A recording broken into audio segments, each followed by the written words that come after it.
Selamat pagi teman-teman, kembali lagi bersama saya Junita.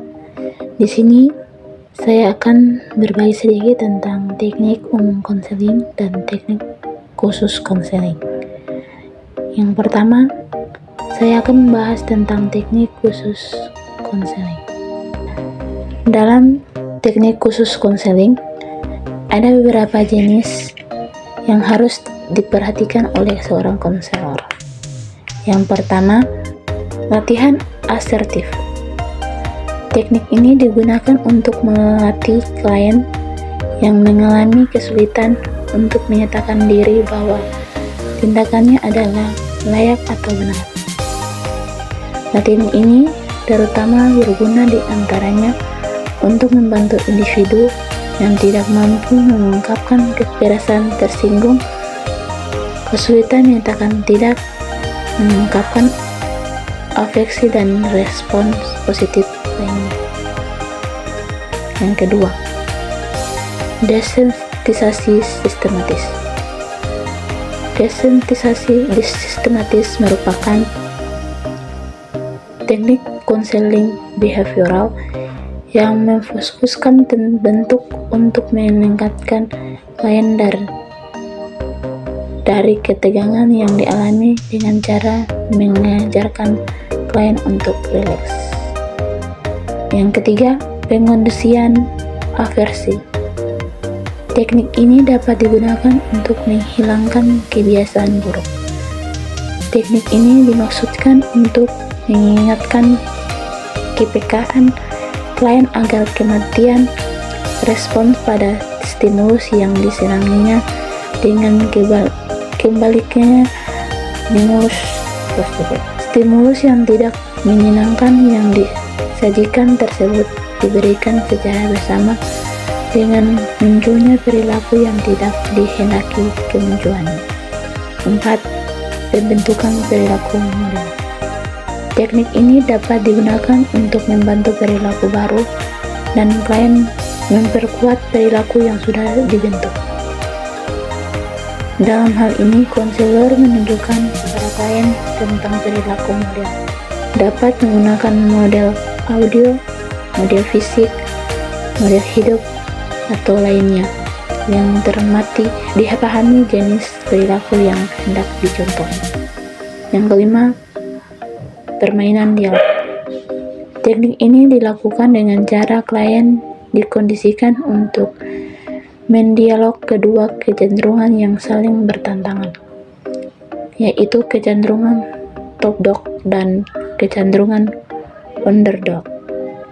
Misalnya, kecenderungan orang tua lawan kecenderungan anak, kecenderungan bertanggung jawab lawan kecenderungan malas bodoh. 6. Latihan saya bertanggung jawab merupakan teknik yang dimaksudkan untuk membantu klien agar mengakui dan menerima perasaan-perasaannya daripada memproyeksikan perasaannya itu kepada orang lain. Dalam teknik ini, konselor meminta klien untuk membuat suatu pernyataan dan kemudian klien menambahkan dalam pernyataan tidak dengan kalimat "dan saya jawab atas hal itu". Yang ketujuh, bermain proyeksi. Proyeksi yaitu memantulkan kepada orang lain perasaan-perasaan yang dirinya sendiri tidak mampu melihat atau menerimanya. Mengingkari perasaan-perasaan sendiri dengan cara memantulkannya kepada orang lain. Sering terjadi perasaan-perasaan yang dipantulkan kepada orang lain merupakan atribut yang dimilikinya. Dan teknik ini bermain proyeksi, konselor meminta kepada klien untuk mencoba atau melakukan hal-hal yang diproyeksikan kepada orang lain. Yang kedelapan, teknik pembalikan. Gejala-gejala dan perilaku tertentu seringkali mempresentasikan pembalikan dan dorongan-dorongan yang mendasarinya.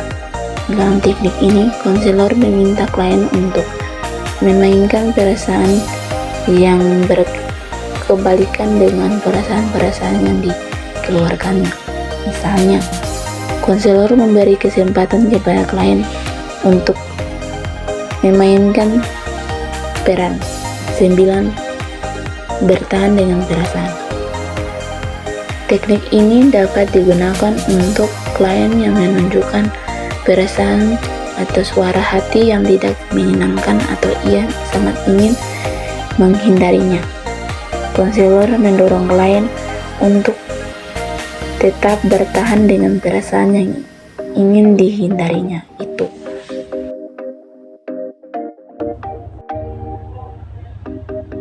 Contoh perilaku attending yang baik. Kepala, melakukan anggukan jika setuju. Ekspresi wajah, tenang, ceria, senyum. Contoh perilaku attending yang tidak baik. Kepala, kaku. Muka, kaku, ekspresi melamun, mengalihkan pandangan, tidak melihat saat klien sedang bicara. Mata melotot. 2. Empati.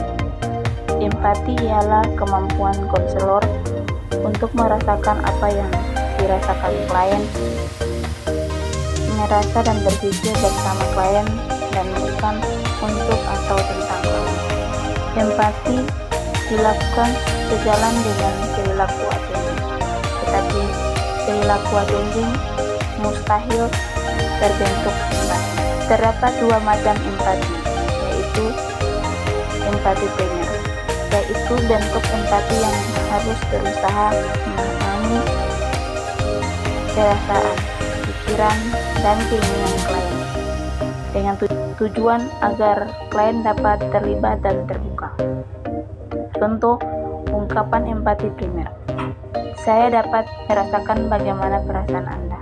Empati tingkat tinggi, yaitu empati apabila pemahaman konselor terhadap perasaan, pikiran, keinginan, serta pengalaman klien lebih mendalam dan menyentuh klien karena konselor ikut dengan perasaan tersebut. Contoh ungkapan empati tingkat tinggi. Saya dapat merasakan apa yang Anda rasakan dan saya ikut terluka dengan pengalaman Anda. Yang ketiga, refleksi. Refleksi adalah teknik untuk memantulkan kembali kepada klien tentang perasaan, pikiran, dan pengalaman sebagai hasil pengamatan terhadap perilaku verbal dan non-verbal. Yang keempat, eksplorasi. Eksplorasi adalah teknik untuk menggali perasaan, pikiran, dan pengalaman klien. Hal ini penting dilakukan karena banyak klien menyimpan rahasia batin, menutupi diri, atau tidak mampu mengemukakan pendapatnya. Dengan teknik ini, memungkinkan klien untuk bebas berbicara tanpa rasa takut, tertekan, dan terancam. Yang kelima, menangkap pesan. Menangkap pesan adalah teknik untuk menyatakan kembali esensi atau inti ungkapan klien dengan teliti, mendengarkan pesan utama klien, mengungkapkan kalimat yang mudah dan sederhana, biasanya ditandai dengan kalimat awal, apakah atau nampaknya, dan mengamati respon klien terhadap konselor. Contoh dialog klien. Itu sudah pekerjaan yang baik, akan tetapi saya tidak mengambilnya. Saya tidak tahu mengapa demikian. Konselor, tampaknya Anda masih ragu. Yang keenam, pertanyaan terbuka. Pertanyaan terbuka yaitu teknik untuk memancing siswa agar mau berbicara, mengungkapkan perasaan, pengalaman, dan pemikirannya. Dapat digunakan teknik pertanyaan terbuka. Pertanyaan yang diajukan sebaiknya tidak menggunakan kata tanya, mengapa, atau sebabnya. Pertanyaan semacam ini akan menyulitkan klien jika dia tidak tahu alasan atau sebab-sebabnya. Oleh karenanya, lebih baik gunakan kata tanya apa, bagaimana, adakah, dapatkah? Contoh, apakah Anda merasa ada sesuatu yang ingin kita bicarakan? 7. Pertanyaan tertutup. Dalam konseling, tidak selamanya harus menggunakan pertanyaan terbuka. Dalam hal ini, tertentu dapat pula digunakan pertanyaan tertutup, yang harus dijawab dengan kata ya atau tidak, atau dengan kata-kata singkat. Tujuan pertanyaan tertutup untuk 1. Mengungkapkan informasi, 2. Menjernihkan, memperjelas sesuatu, dan ketiga, menghentikan pembicaraan klien yang melantur atau menyimpan jauh. Contoh, dialog klien, saya berusaha meningkatkan prestasi dengan mengikuti belajar ke kelompok yang selama ini belum pernah saya lakukan. Biasanya Anda menempati peringkat berapa? Klien 4. Konselor, sekarang berapa? Klien 11. 8. Dorongan minimal. Dorongan minimal adalah teknik untuk memberikan suatu dorongan langsung yang singkat terhadap apa yang telah dikemukakan klien. Misalnya, dengan menggunakan ungkapan "oh", "ya", "lalu", "terus", dan tujuan dorongan minimal agar klien terus berbicara dan dapat mengarah agar pembicaraan mencapai tujuan.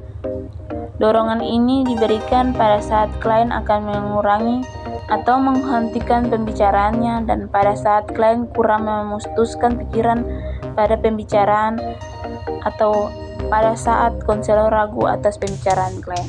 Contoh, dialog klien, saya putus asa dan saya nyaris. Konselor ya. Klien, nekat bunuh diri. Konselor, lalu